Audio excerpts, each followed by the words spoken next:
Amém. Amém. Graças a Deus por mais esse dia, essa rica oportunidade que nós temos aqui já tivemos e vamos continuar tendo, de adorar ao Senhor Jesus Cristo, aquele que é o nosso Rei, soberano Rei, né? O Rei dos Reis, Senhor dos Senhores, o nosso general, aquele que está à frente de todas as batalhas. Esse é o Deus que nós servimos. Muito maravilhoso poder servir a esse Deus e ter Ele perto de nós e mais que perto de nós, junto de nós. Isso é de uma riqueza incomparável que eu particularmente não tenho como medir. Acredito que você também não tem como mensurar esta medida. A do Senhor em nossas vidas. Jesus Cristo, Deus enviou Jesus Cristo e hoje Jesus Cristo penetra dentro de nós. Olha como é rico para nós. Antes de Jesus Cristo, as pessoas serviam a Deus, mas elas não recebiam o Senhor dentro delas. Uma vez por ano, o sumo sacerdote ia lá no templo e penetrava, né, dentro do Santo dos Santos para ofertar por todos que serviam a Deus. E aquilo era tão sério e era um lugar tão assim especial que se entrasse lá indevidamente, morria lá dentro. Então, o sumo sacerdote, às vezes ele entrava com uma corda amarrada nele, porque se lá dentro não houvesse a manifestação de Deus favorável ao sacrifício, ele morria ali e para não morrer outro, eles puxavam ele para fora. Então, tão grande, tão excelente a santidade de Deus. Nós não temos como medir.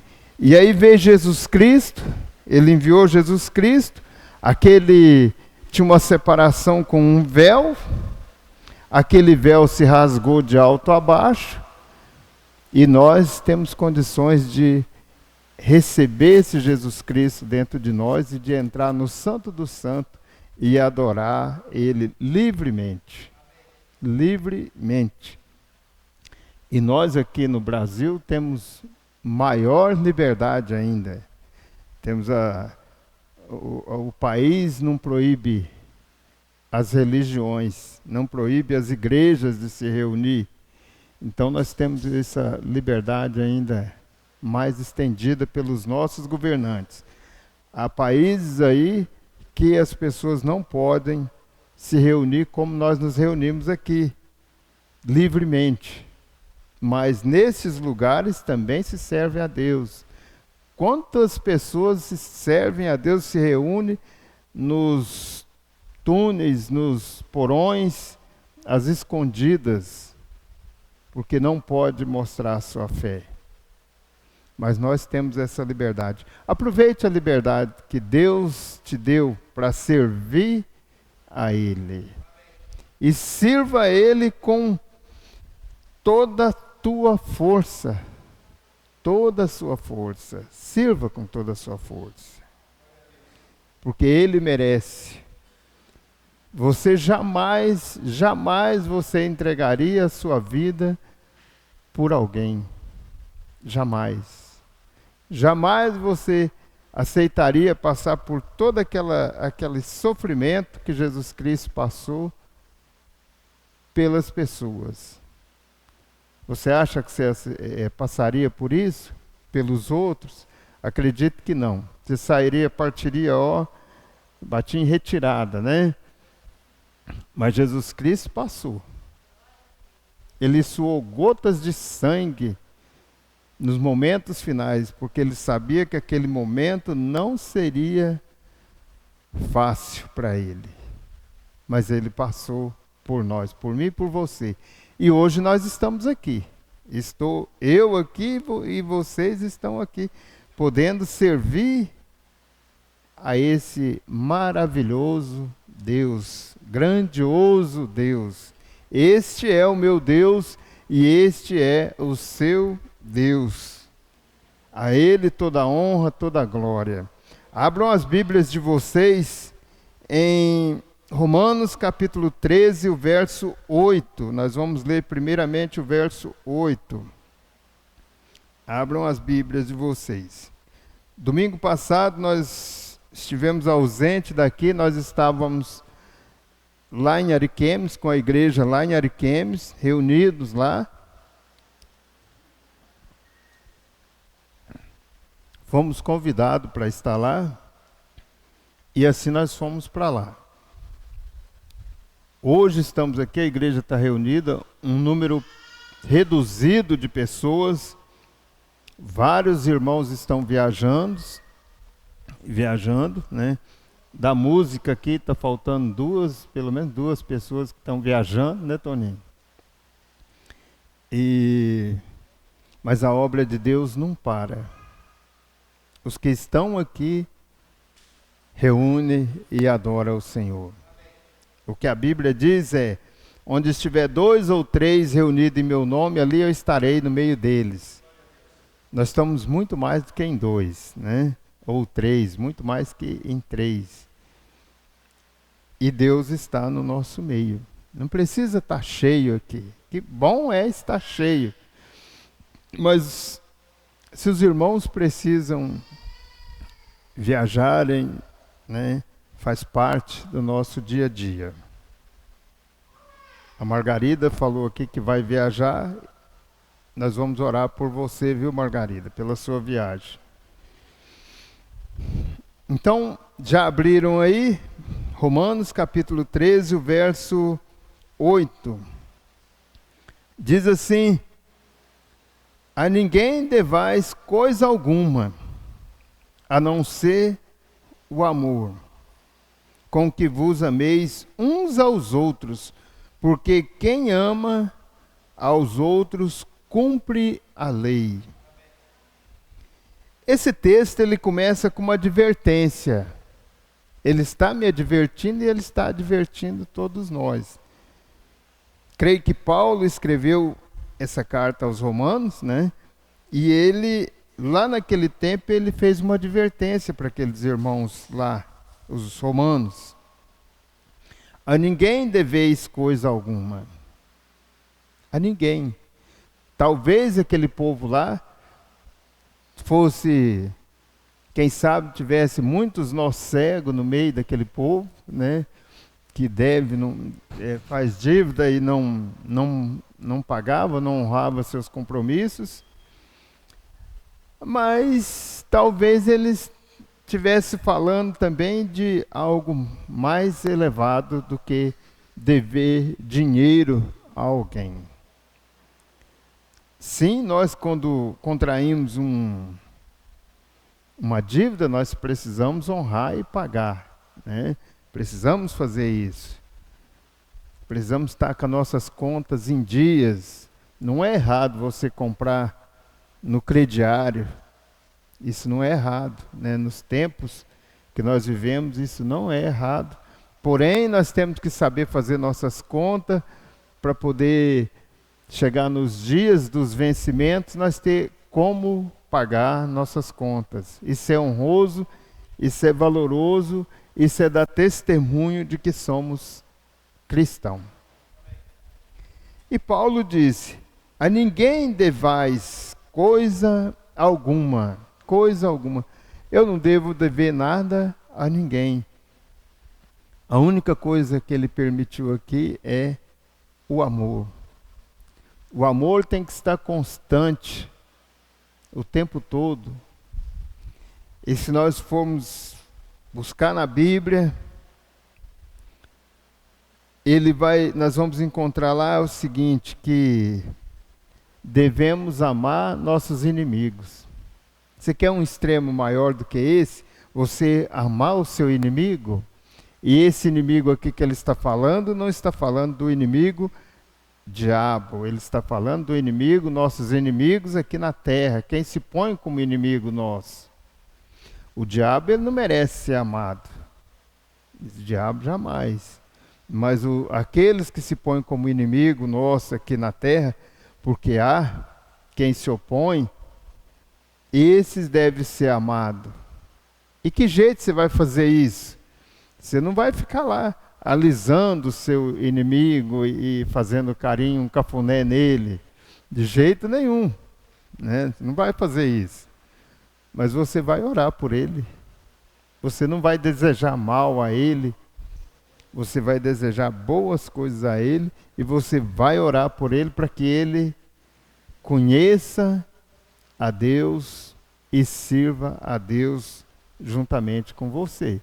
É dessa maneira que devemos amar nossos inimigos.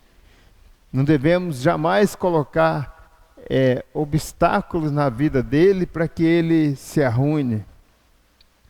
É comum nós vermos assim as pessoas falar,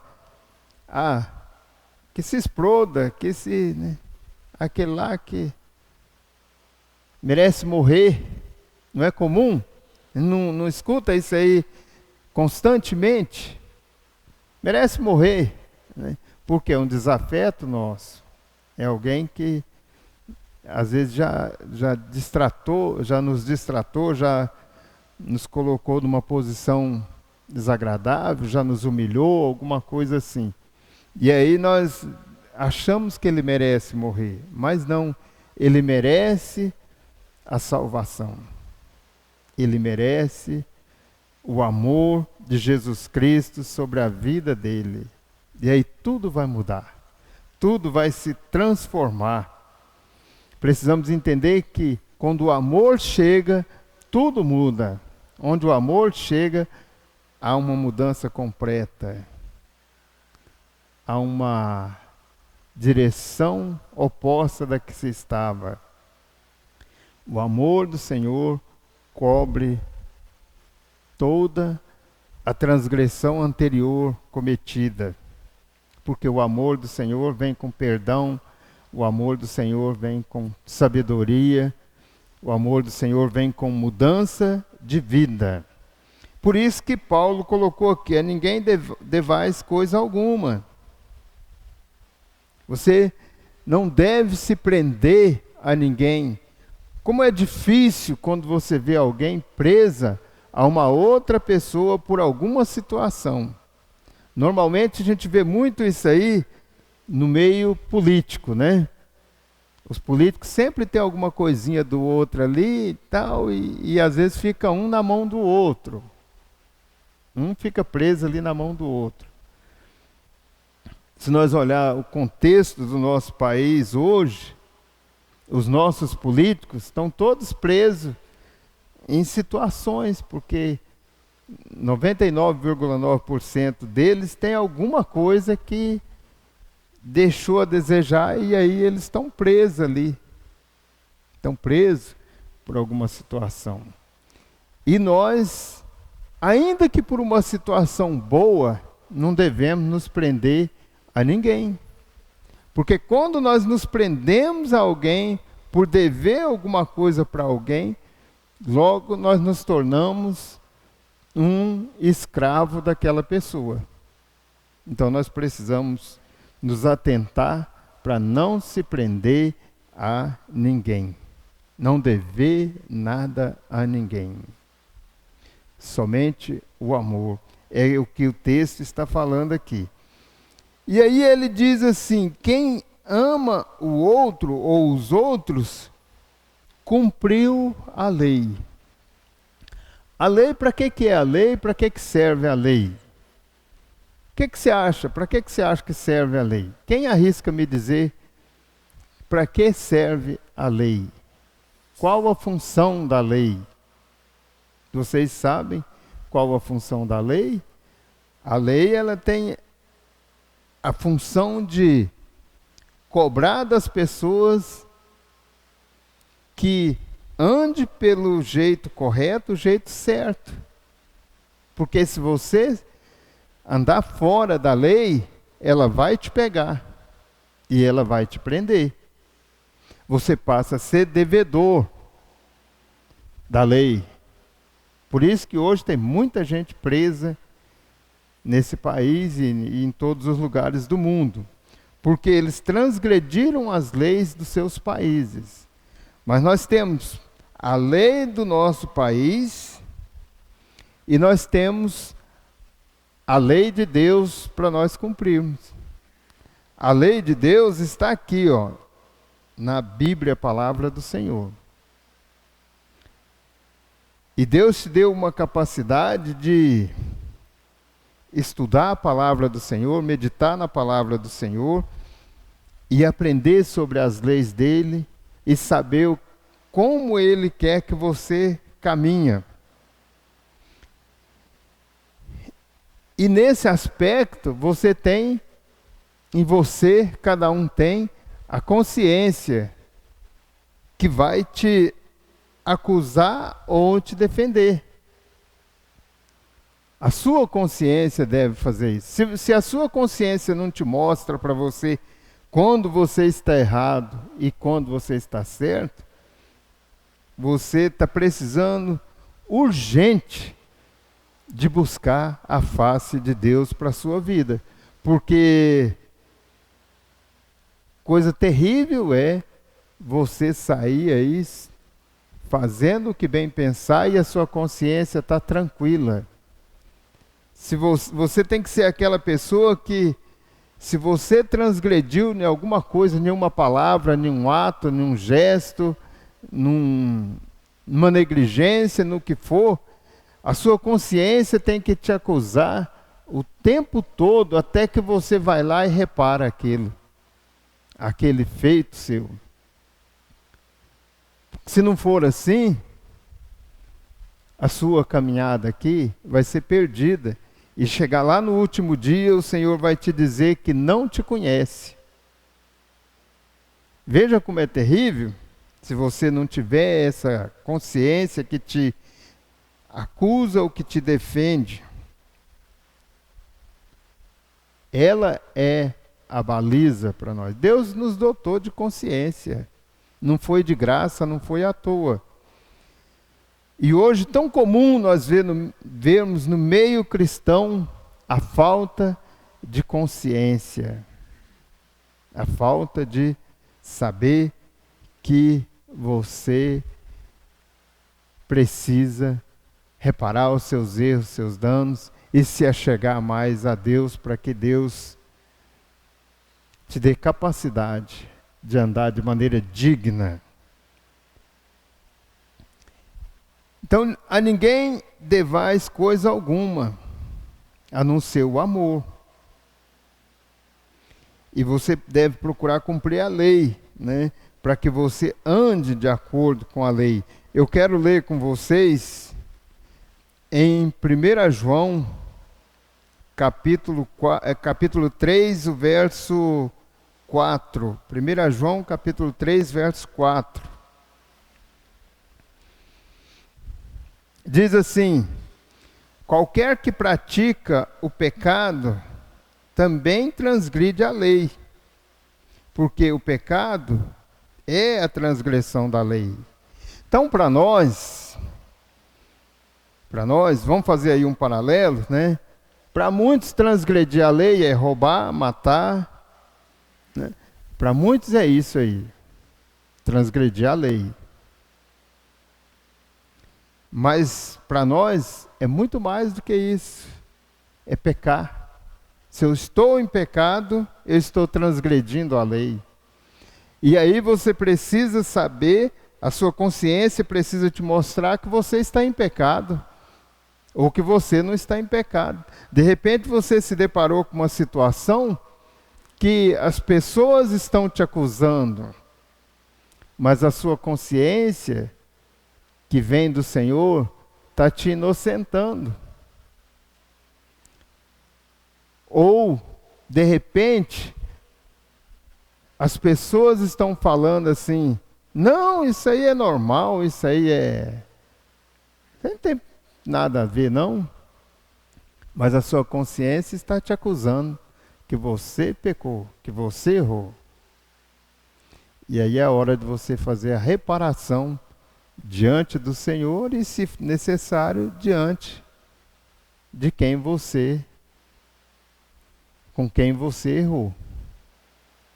Essa é a diferença. Por isso que em 1 João capítulo 3, verso 4, diz assim: qualquer que pratica o pecado, praticar é fazer e fazer e fazer, viver em pecado. Também transgride a lei. Porque o pecado é a transgressão da lei. Você está em erro. Você não vai ser preso. O delegado, a polícia não vai vir atrás de você. Mas você está em erro diante de Deus. E qual a maior importância nossa? Está de bem com as leis dos nossos governantes, do nosso país, mas também está de bem com as leis de Deus. Está aqui, ó, a palavra dele. De Gênesis a Apocalipse, está aqui as leis de Deus, o que Deus quer para você. Vamos dar prosseguimento? Eu ainda vou pedir para que vocês abram em Mateus, capítulo 22. Mateus 22.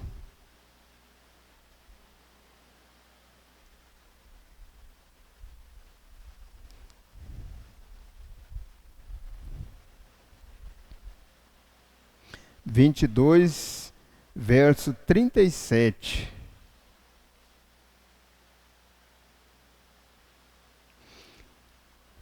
Jesus Cristo disse, e Jesus disse-lhe, amarás o Senhor teu Deus de todo o teu coração, e de toda a tua alma, e de todo o teu pensamento. Então ele coloca aqui no verso 8, a respeito do amor.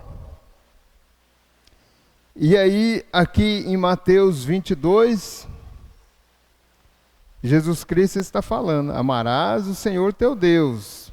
Primeiro, nós precisamos amar a Deus, porque quando nós amamos a Deus, nós vamos conseguir amar o nosso próximo, o nosso irmão. Amarás o Senhor teu Deus de todo o teu coração e de toda a tua alma, quer dizer, com toda a tua força, com todo o teu entendimento, pensamento, você vai amar com toda a sua força. Aí fica uma pergunta para nós: o quanto eu tenho amado a Deus?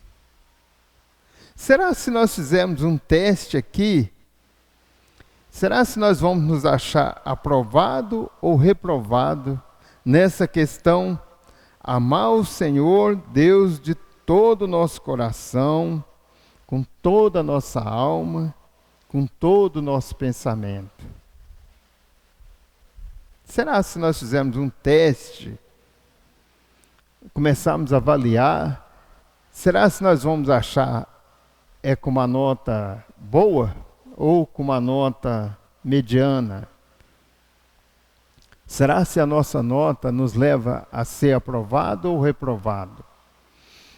O que eu tenho feito no meu dia a dia tem me levado a ser alguém que ama a Deus com toda a minha força? Olha um exemplo claro aqui que eu vou te falar, que eu vou falar para vocês aqui. Todas as vezes que você puder fazer alguma coisa a alguém e você se negligenciar de fazer, com certeza você deixou de amar a Deus com toda a tua força. Toda vez que você deixar de fazer a obra do Senhor, você deixou de amar o Senhor com todas as suas forças. Todas as vezes que você deixar de vir à reunião apenas por não vir a um culto, você não está amando o Senhor com todas as suas forças. De repente, alguma outra coisinha qualquer surgiu e eu vou para aquela outra coisa e deixo a reunião do corpo de Cristo de lado. Estou eu amando o Senhor com todas as minhas forças? Com certeza não. Com certeza não. Então são detalhes que mudam o que você pensa em estar amando a Deus. O que você sente em estar amando a Deus. Ele pediu, Jesus Cristo pediu, amarás o Senhor teu Deus com toda a tua força. Verso 38, este é o primeiro e grande mandamento. Primeiro e grande mandamento. Mandamento de quem?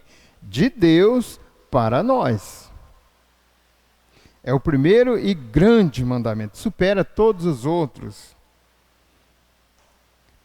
E o verso 39 diz assim: e o segundo, semelhante a este, é: amarás o teu próximo como a ti mesmo.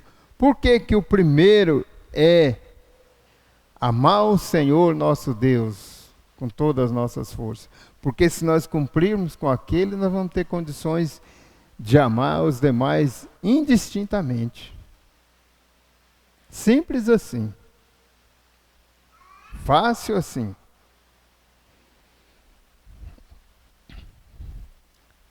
E o verso 40 diz assim: destes dois mandamentos depende toda a lei e os profetas. Toda a lei.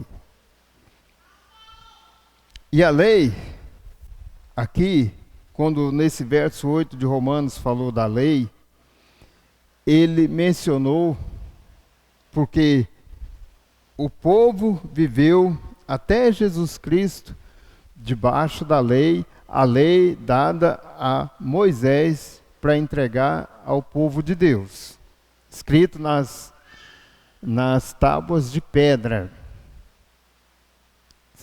Acho que vocês já ouviram disso daí.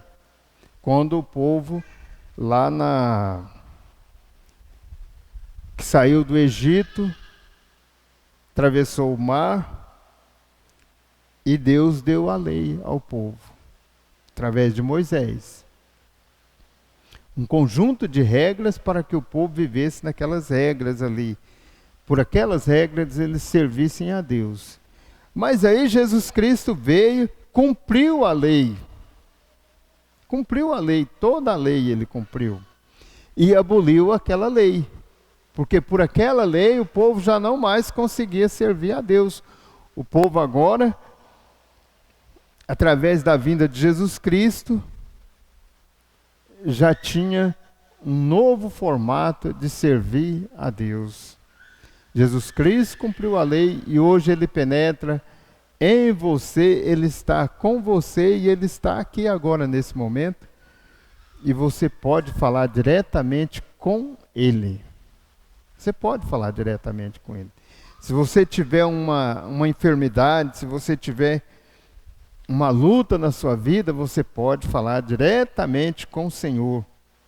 Não existe mais um mediador entre você e Deus, como existia antigamente um mediador entre você e Deus.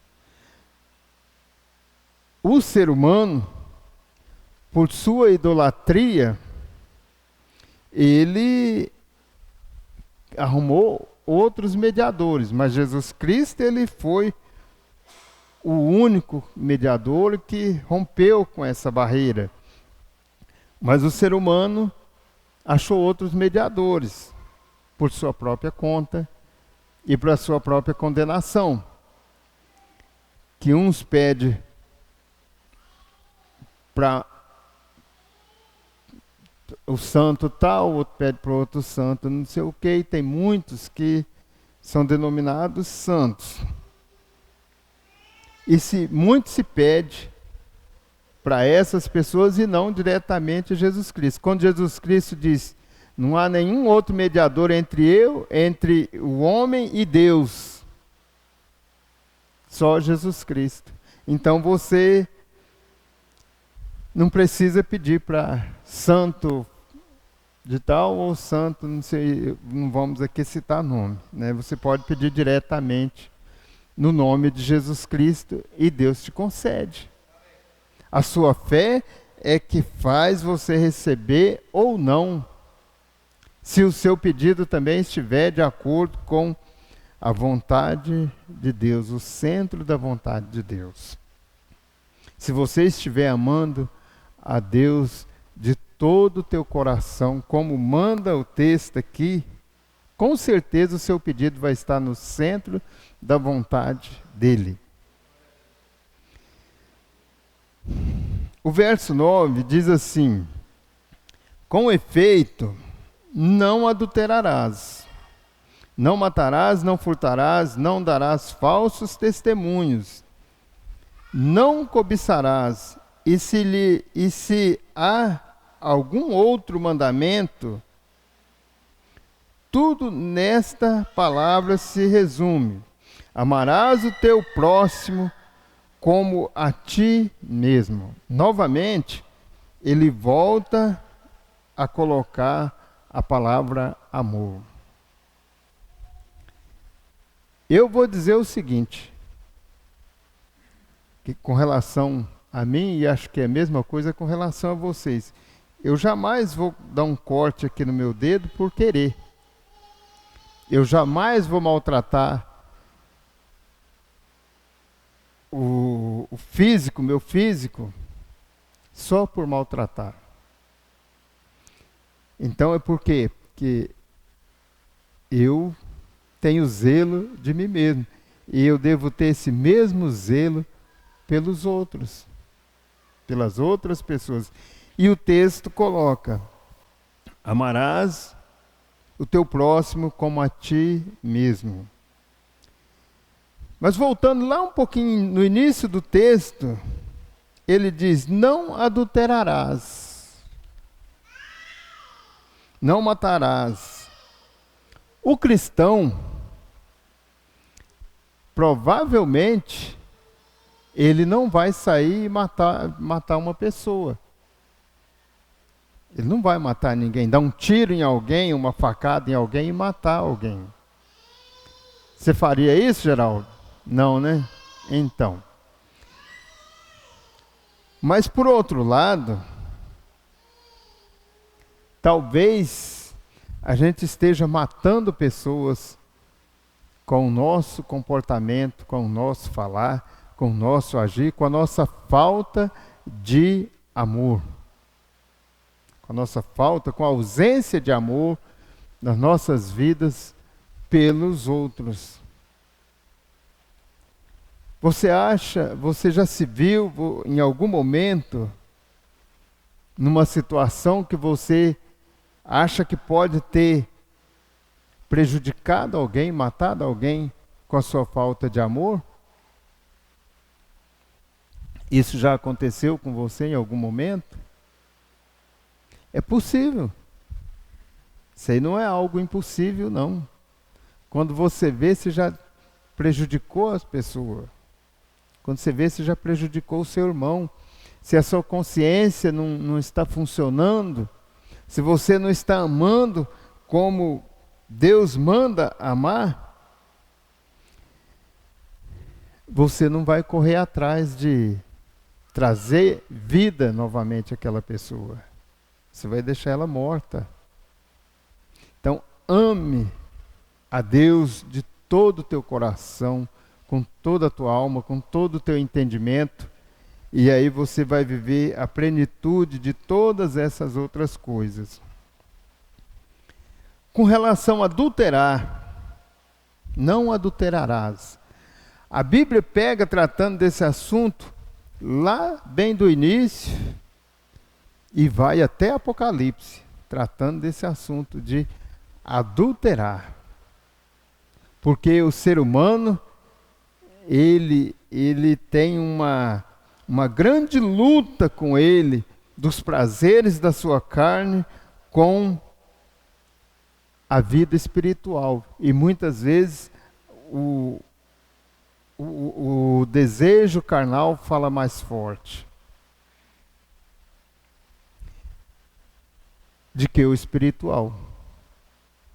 Se você não estiver vigilante, o desejo carnal vai falar mais forte, os prazeres da carne vai falar mais forte, e aí você cai no adultério.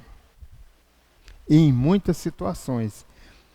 A Bíblia coloca o adultério como algo assim que, se você olhar com olhar impuro a esposa do teu próximo, você já adulterou no seu coração. Então é sério. Vamos ler algum texto a respeito disso? Abram em Êxodo capítulo 20. Êxodo 20.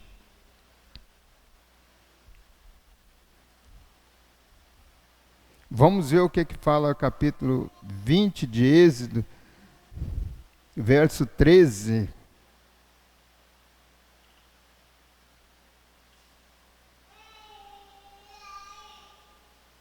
Aqui está discorrendo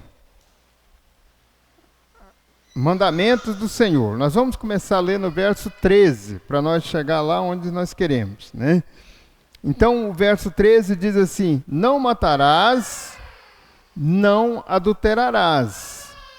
Então, o Senhor Deus aqui já estava tratando da questão do adultério. A raça humana é caída. Então ele coloca no verso 14, não adulterarás. E segue dizendo, não furtarás, não dirás falso testemunho contra teu próximo. Vamos seguir aqui mais um verso aqui, que é o 17. Não cobiçarás a casa do teu próximo, não cobiçarás a mulher do teu próximo, nem o seu servo, nem a sua serva, nem o seu boi, nem o seu jumento, nem coisa alguma do teu próximo. Acho que não sobrou nada aqui, né? Nenhum escape para você. Então, lá em Êxodo, ele já começou tratando dessa questão. Não adulterarás, porque o povo já adulterava. O povo já caía em adultério. E aí nós vamos ler em Mateus. Vamos ler lá em Mateus 5. Mateus capítulo 5. O verso aqui é o 27. Jesus Cristo falando, né? Ouviste que foi dito aos antigos. Ouviste que foi dito aos antigos, quer dizer, aos do passado, aos lá de Êxodo. Não cometerás adultério. Eu, porém, vos digo que qualquer que atentar numa mulher para a cobiçar, já em seu coração cometeu adultério com ela. Entendeu aí? É o que eu acabei de citar. Eu quis mostrar o texto bíblico para vocês. Vamos a Mateus capítulo 15. Mateus 15, verso 19.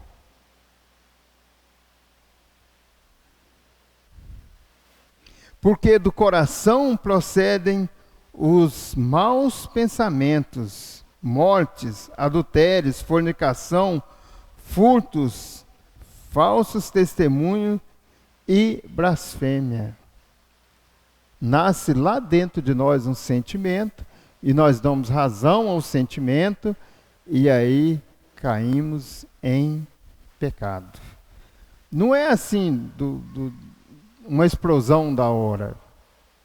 Ela nasce um sentimento, e você começa a alimentar aquele sentimento, e você começa a dar lugar àquele sentimento, e quando você vê, você já está em pecado.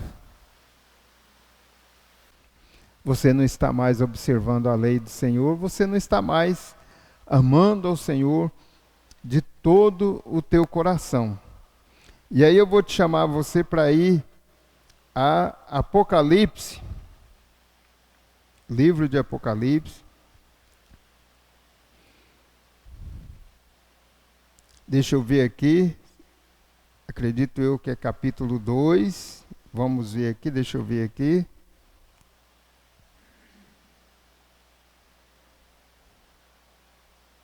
Só um instante.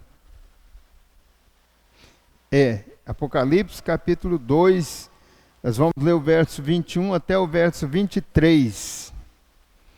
Ele está aqui fazendo uma referência a uma igreja, as 7 igrejas do Apocalipse. E essa igreja aqui é a igreja de Tiatira. Ele está fazendo uma referência a ela, porque nesta igreja existia o pecado do adultério. E Jesus Cristo disse o seguinte àquela igreja: e dei-lhe tempo para que se arrependesse da sua fornicação, e não se arrependeu.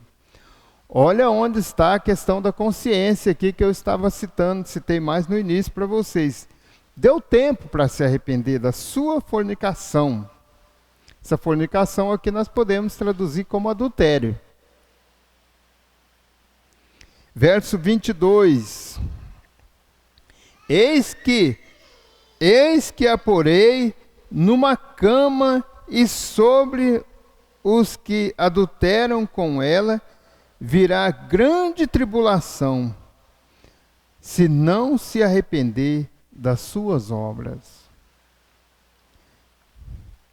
E destruirei com morte a seus filhos, e todas as igrejas saberão que eu sou aquele que sonda as entranhas e os corações, e darei a cada um de vós segundo as vossas obras. Olha, não adianta você fazer muito bem escondido. Não adianta você pecar de maneira muito bem escondida. Quando ele fala que eu sou o que sonda as suas entranhas, ele conhece você. A palavra ainda não veio na sua boca e ele já sabe. As profundezas do mar não te esconde da presença do Senhor, do olhar do Senhor. A escuridão da noite não é uma barreira para que ele te veja. Os olhos do Senhor estão postos sobre todos nós. Seja para ver o que nós estamos fazendo de bem, seja para ver o que nós estamos fazendo de mal.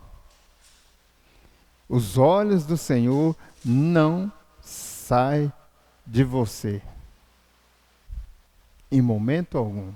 O nosso Deus não é um Deus que se ocupa com um aqui agora, para depois se ocupar com o outro. O nosso Deus é um Deus que atende a todos ao mesmo tempo. Nosso Deus é o Deus que conhece quantos fios de cabelo cada um de nós temos na nossa cabeça. Esse é o Deus que nós servimos. Esse é o Deus onisciente, onipresente e onipotente. Então tudo Ele pode, em todo o tempo. Tudo. Então não adianta para nós pensar que vamos fazer algo escondido. Talvez fique escondido de mim, dos demais aqui, mas de Deus não, jamais. Jamais vai ficar algo escondido. E Ele, Jesus Cristo, disse que o que nós fazemos às escondidas, ele expõe ao telhado, ou seja, onde daqui a pouco todo mundo viu. Então, muitas coisas que nós fazemos às escondidas, pensamos que está muito bem escondido, e daí a pouco as pessoas sabem. Você já observou que tem coisa que parece que não tem jeito dos outros descobrir e eles descobrem? Já observou isso? Você tentou esconder, mas as pessoas acabou descobrindo? Já viu esse tipo de situação? Por quê? O Senhor expõe. Ele expõe. Agora, ele expõe com finalidade de expor sua vida, de apenas te humilhar, de te derrubar? Não, jamais. Ele expõe para que você veja o seu erro e cresça nele, se arrependa dos seus erros. Vamos ler aqui ainda o verso 10 de Romanos capítulo 13. O amor não faz mal ao próximo, de sorte que o cumprimento da lei é o amor. E isto digo, conhecendo o tempo, que é já a hora de despertar do sono. Eu quero fazer um parênteses aqui. Conhecendo o tempo. Você conhece o tempo que você está vivendo? Você sabe em que tempo você está vivendo? O que te espera? O que está passando nesse tempo? E eu não estou falando aqui do tempo em que o Lula está governando o país, ou que daqui uns 4 anos, de repente, outro esteja governando o país. Eu não estou falando desse tempo. Não estou falando disso. Eu estou falando do tempo de Deus. Você sabe qual é o tempo que você está vivendo? Que tempo é esse? Uma coisa eu já posso te garantir. Que estamos vivendo um tempo bem próximo do fim, bem próximo mesmo. Isso aí você pode ter certeza. E o texto segue falando assim, o texto segue falando que, vamos ler o verso inteiro, né? E isso digo conhecendo o tempo, que é já a hora de despertar do sono. Despertar do sono. Vamos aqui imaginar a situação seguinte. Enquanto você dorme, o que é que você está vendo? Você é capaz de ver alguma coisa enquanto você dorme, Lucimar? Nunca viu nada, né? No máximo, às vezes sonhou, né? Mas certeza, você sonhou. Mas você não é capaz de ver nada, porque enquanto você dorme, você se desliga. E o texto está falando que já é hora de despertar do sono. Por que o texto está falando isso? Porque nós estamos vendo um povo que diz que serve a Deus acomodado, descansado, deitado eternamente em berço esplêndido. Nós estamos vendo isso daí. As pessoas tranquilas, dormindo. E as coisas estão acontecendo, o mundo está se depravando,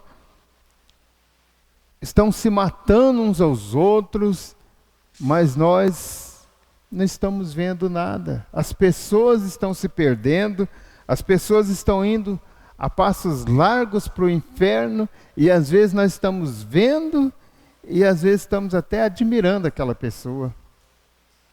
Assim está sendo o povo cristão.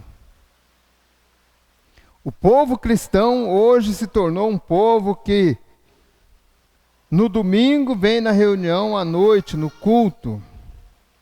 No decorrer da semana, fica em casa. No domingo lê a Bíblia, e eu não estou falando que é todo mundo assim, não. Não estou aqui condenando todo mundo. Acho que no nosso meio nem tem ninguém assim, né? Mas que no domingo vem e lê a Bíblia junto com a palavra que está sendo ministrada, mas durante a semana, decorrer da semana, ele não lê mais nada. Só no próximo domingo. Parece assim que vem aqui para que aplique uma dose, uma injeção nele e ele volta para casa. No outro domingo ele vem de novo para tomar outra dose. Assim está sendo o povo cristão. Parece duro, mas essa é a realidade. Avalia e olha para você ver se o povo cristão não tem vivido muito dessa forma. Trabalha, levanta cedo, trabalha, almoça, janta, vê uns videozinhos no telefone, vai dormir. E eu arrisco a dizer que tem muitas pessoas aqui que não tem uma palavra de oração no decorrer da semana. Eu arrisco a dizer isso aí, que no meio do povo de Deus há muitos que não têm uma palavra de oração no decorrer da semana. E aí, estão ou não estão dormindo? Não está num sono? Enquanto você dorme, você não vê nada, você está ali, tipo anestesiado. E graças a Deus que Ele nos deu o sono físico.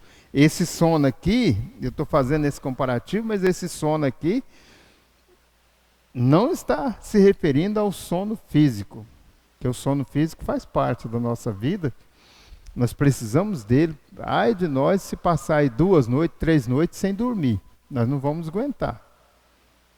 Quando a gente passa uma noite sem dormir, no outro dia a gente está cansado, né? Está cansado. Isso aí é por causa da nossa condição física. Mas esse sono aqui, a que se refere aqui, é um sono espiritual. É um sono que não te está permitindo servir a Deus da maneira que Deus requer de você. É desse sono que ele está falando. E você precisa acordar, eu preciso acordar desse sono. Precisamos acordar. E nos vestir das armaduras de Deus, está lá em Efésios. Nos vestirmos das armaduras de Deus e ir para a batalha. E servir a Deus. E sermos mais do que vencedores todos os dias das nossas vidas. Até o dia do Senhor, para a vida de cada um de nós aqui, ou no arrebatamento. No dia que ele vier para todos. Já imaginou você? Jesus Cristo veio e você estava dormindo. Quando você acordou, cadê o fulano? Cadê o cicrano? Ele já foi. Mas você estava dormindo, ficou. Acorda, a igreja precisa acordar. Para as coisas que diz respeito a Deus, a servir ao Senhor Jesus Cristo. Então, o tempo é de acordar, o tempo é de servir a Deus, estar alerta, com a mão no arado, com a mão trabalhando, seus pés no caminho. Este é o tempo. Este é o tempo. Busque o Senhor e sirva ao Senhor. Busque isso todos os dias para a sua vida. E você não vai ser achado reprovado no último dia. Você vai estar bem acordado. E Deus vai ter prazer em você. Deus vai falar: aquele é meu servo, que me serviu durante todo o seu tempo na terra. Você precisa saber que você não está aqui na terra para os seus próprios prazeres, para o seu sossego. Você não está aqui para isso, você está aqui para servir a Deus. Nós estamos aqui para isso, nós não estamos aqui para viver sossegadamente descansado.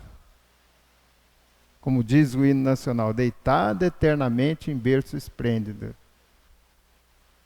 Não estamos para isso. Não estamos aqui para ser preguiçosos. Nós estamos aqui para arregaçar as mangas e servir a Deus. Eu estou aqui nessas condições e você também está aqui desse mesmo jeito.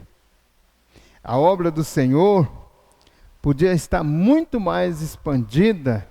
Talvez o Senhor já tivesse até voltado se a igreja dele tivesse trabalhando como deve trabalhar. Porque há um texto aqui na Bíblia que diz o seguinte, que Jesus Cristo está retido nos céus até que na terra aconteça algo. E, infelizmente, eu não me lembro onde está esse texto aqui no Novo Testamento para me citar para vocês. Mas facilmente qualquer um de vocês pode achar. Agora aqui eu não me lembro.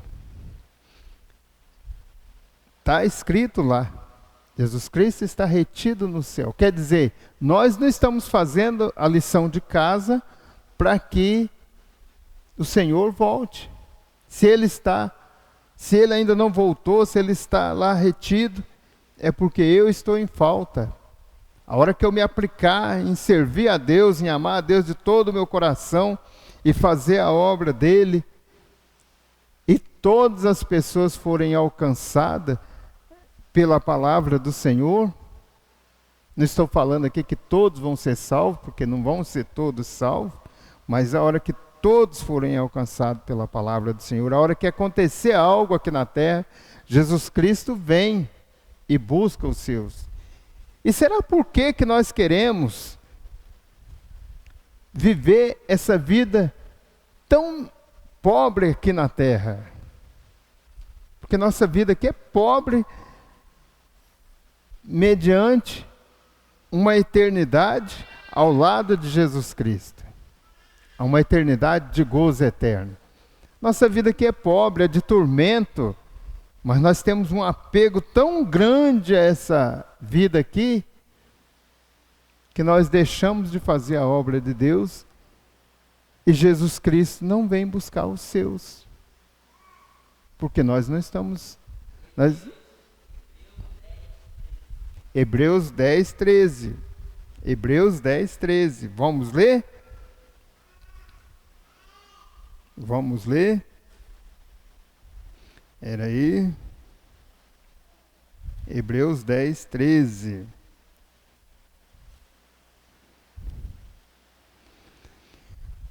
Não sei se... Vamos ler aqui. Daqui em diante, esperando até que os seus inimigos sejam postos por escalabre dos seus pés. Não é esse o texto. Não é. Mateus 24? Atos 24. Vamos ver lá, né? 2:24. Atos 2:24. Espera aí que nós chegamos lá. Atos 2:24.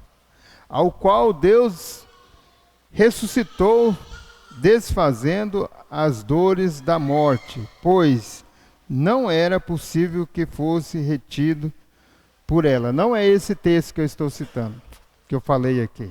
Ele é muito parecido, mas não é esse o texto. Não é esse ainda. Mas depois vocês acham aí, né? Depois vocês vão achar. O texto fala exatamente isso, que Jesus Cristo está retido no céu até que na terra aconteça algo. Esse é a parte principal do texto. Mas amém. Que Deus abençoe a vida de cada um de nós, que saibamos viver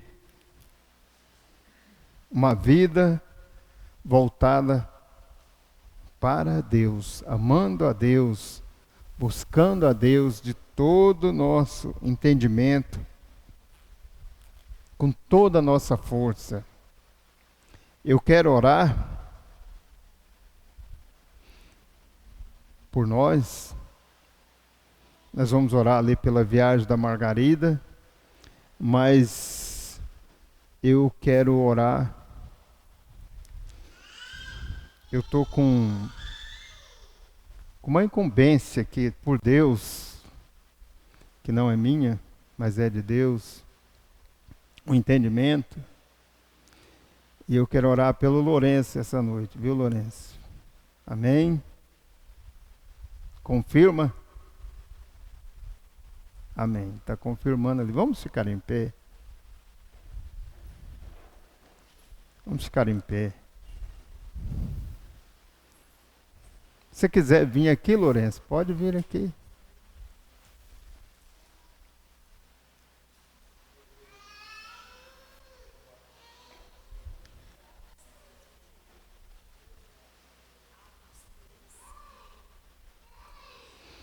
A Sandra disse que o texto é Atos 3, 21. Está aqui o Lourenço. Deus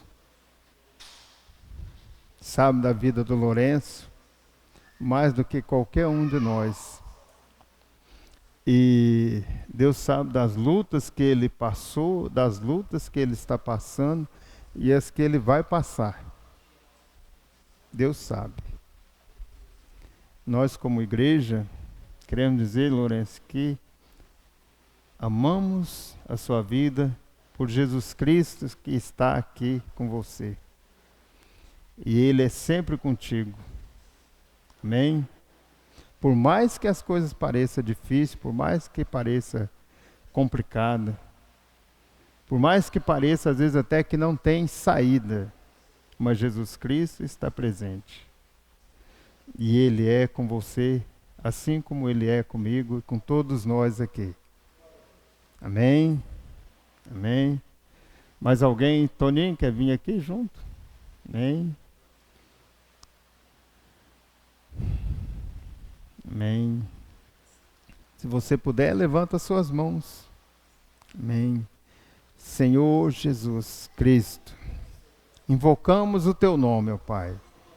Buscamos a Tua face. Buscamos a Tua onisciência, a Tua onipresença, ó Pai. Ó Deus, nós pouco sabemos, ó Pai.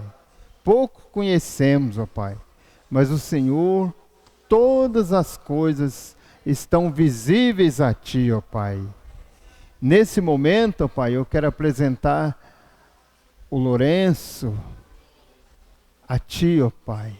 O que ele está passando, o que passa nele, no físico dele, ó Pai. A saúde dele, ó Pai. O entendimento dele, ó Deus. Entra com providências, ó Pai, nós pedimos. Nós rogamos a Ti, ó Pai, que o Senhor opere nesta vida, ó Pai, e dê a Ele todos os dias a alegria de estar na Tua presença, ó Pai. Deus, nós oramos com muitos e muitos rogos a Ti, pelo Lourenço, por tudo o que o Senhor tem para ele, ó Pai. Deus querido, nós apresentamos a Ti, ó Pai, tenha misericórdia, usa de misericórdia com Teu servo, ó Pai. Amém, aleluias. Oramos ainda pela vida da Margarida, ó Pai. Ó Deus, ela vai viajar, ó Pai, guarda ela, a viagem dela, que ela seja uma bênção lá onde ela for, ó Pai. Que ela possa levar a Tua presença junto com ela, ó Deus. E mostrar às pessoas que o Senhor é com ela. Oramos nesse sentido, pedindo ao Senhor que aguarde de todos os perigos, ó Pai. Em nome de Jesus Cristo, ó Pai. Amém, Senhor. Aleluias, ó Pai. Aleluias. Que Deus abençoe a vida de cada um de vocês. Vão na graça e na paz do Senhor Jesus Cristo.